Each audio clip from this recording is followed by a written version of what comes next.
Hello, everybody. Since we didn't have time to finish up our look at the article Girls Education, we're going to go ahead and do it in a video instead. As I am going through this, I'm going to be leaving tracks, monitoring my comprehension, making sure that I'm understanding what's happening in this text and writing down my thoughts that go along with it. So I'm going to be using Post-its and a pen. Normally, I would probably write directly on the article, but I want to make sure you guys can read it. And if I can't really zoom in, then that might be an issue. So I'm going to use Post-its so it's a little bit bigger and you can see. I'd like you to also be tracking your comprehension or leaving tracks as you're going. You can use your Post-it notes if you'd like to, or you can just write directly on your copy since it's just for you. But you can write down some of the same things I do, or you can write down different things that stand out to you. All right, so we're gonna go through that. I'm gonna write down my stuff, okay, using these sticky notes. All right, and the strategy we are focusing on today is monitoring for comprehension. We've been talking about that already, but that official strategy is monitoring for comprehension. We are making sure that we are understanding what is happening in this story as we are reading it, okay? Okay, we'll start right there. So, a focus on girls' education. Okay, first sentence. Over 121 million children don't go to school. Okay, I'm gonna pause just right there because immediately I have a reaction to that. And that is, wow. That is a lot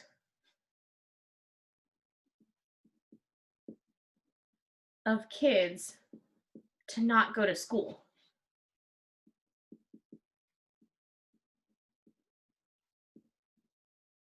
I don't even think one kid I know who doesn't go to school. Everyone I know who is a school-age child is in school. So 121 million children that don't go to school, that's a lot of kids. That's a lot of kids. Right? Let's see. Next sentence says, almost 65 million of them are girls. Okay, well, that's some more to think about.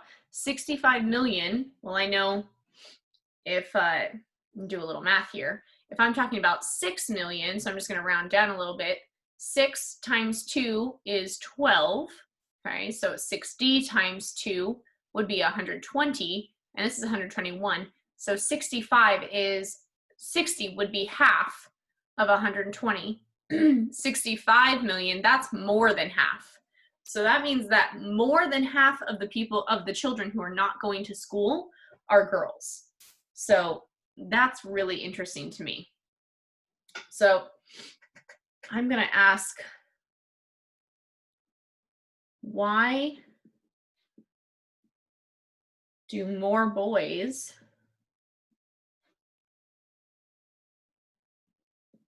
get to go to school? That does not seem fair to me. Okay, and then I have another question before we even keep going. Is this in the US? I'll put my periods there. Or around the world? Haven't mentioned anything yet about where this is happening. So all I know is that 121 million children don't go to school and the majority of them are girls. Now I need to know some more information. Is that in the US or is that around the world? All right, I'm just gonna move this up here in the corner so it's out of the way. All right, so let's continue reading here. All children should have equal rights, but in many parts of the world, girls do not have the same rights as boys. Okay, well, right there off the start, I agree. I'm going to say, yeah, everyone should have equal rights. That's something, that's an agreement I have with this text, a statement they've already mentioned. That's just something I'm agreeing with there. Okay, but then it does say girls do not have the same rights as boys. So now I have another question, and I'm going to ask, okay, well, why? Why don't they have the same rights?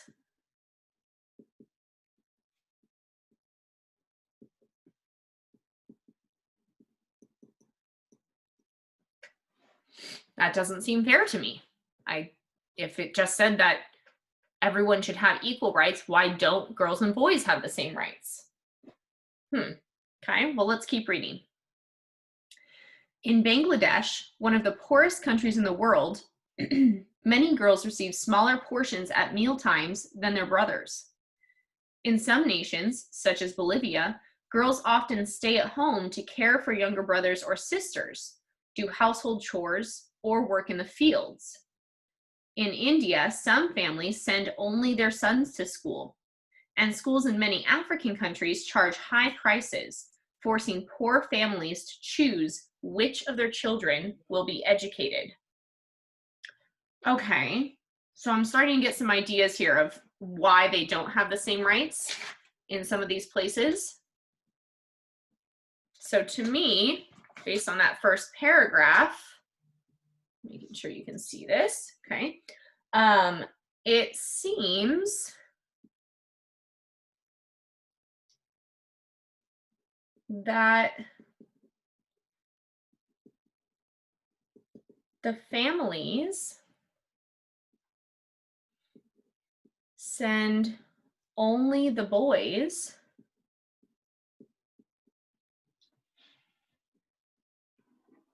because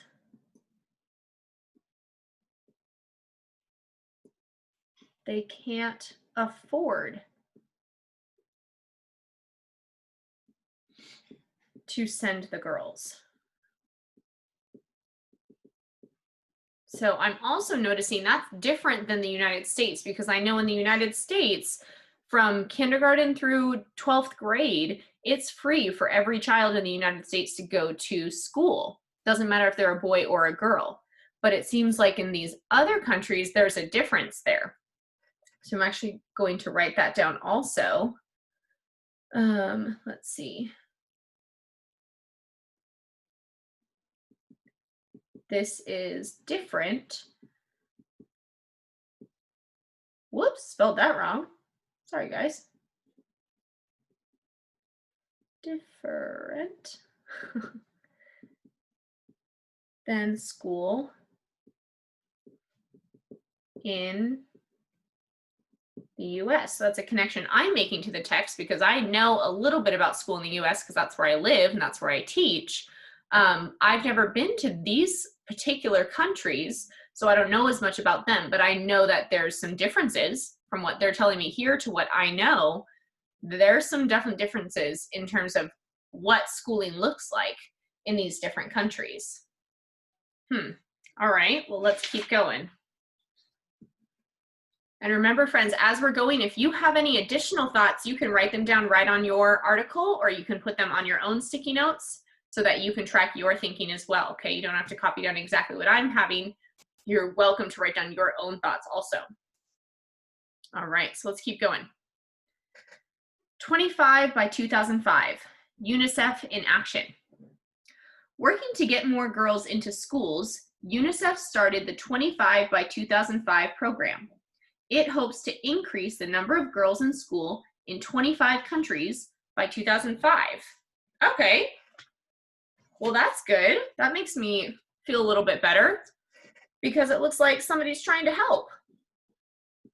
I say, good. Someone is trying to help. Someone's trying to fix this. That's awesome. 15 of these countries, including Sudan and Chad, make sure you can see that, yep, are in Africa, and 6, including Bangladesh and India, are in South Asia. Other countries include Bolivia and Turkey. UNICEF chose these nations because fewer girls than boys go to school in them, and because each of the countries has more than 1 million girls out of school. Oh my goodness. 1 million girls. Each country has more than 1 million girls who are not in school.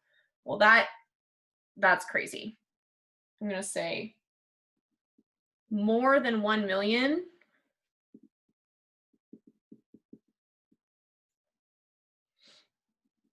girls in one country alone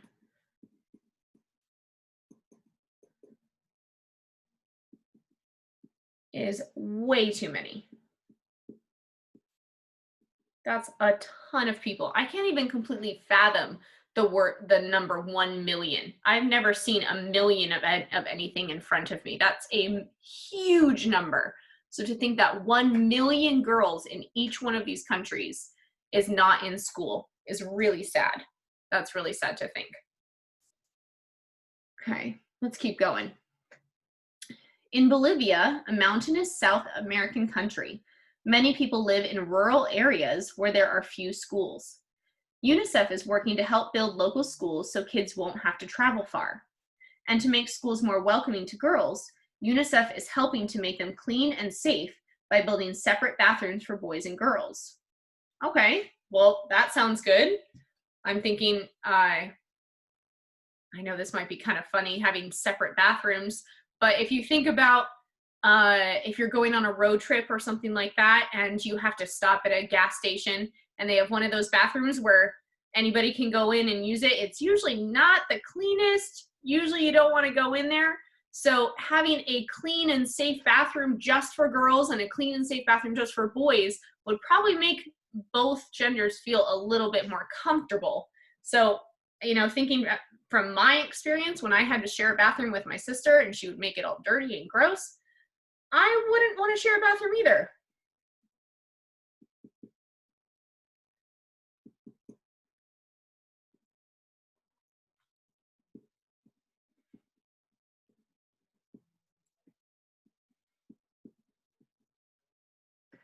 I think having my own bathroom that just the girls could go in that would be nice and clean, that would definitely make me feel a little more comfortable going to a school that I hadn't been to before.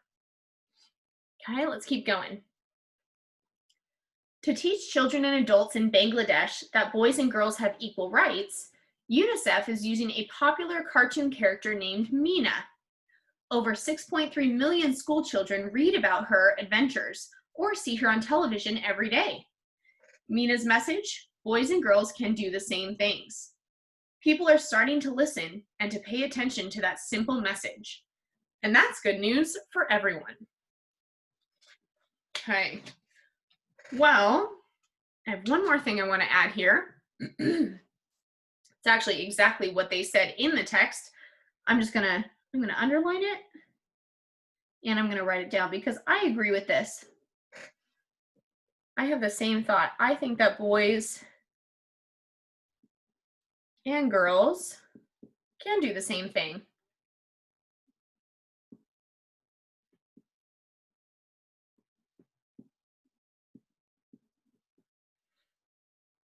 And I think they both need to be educated. I think having both boys and girls in school is incredibly important overall.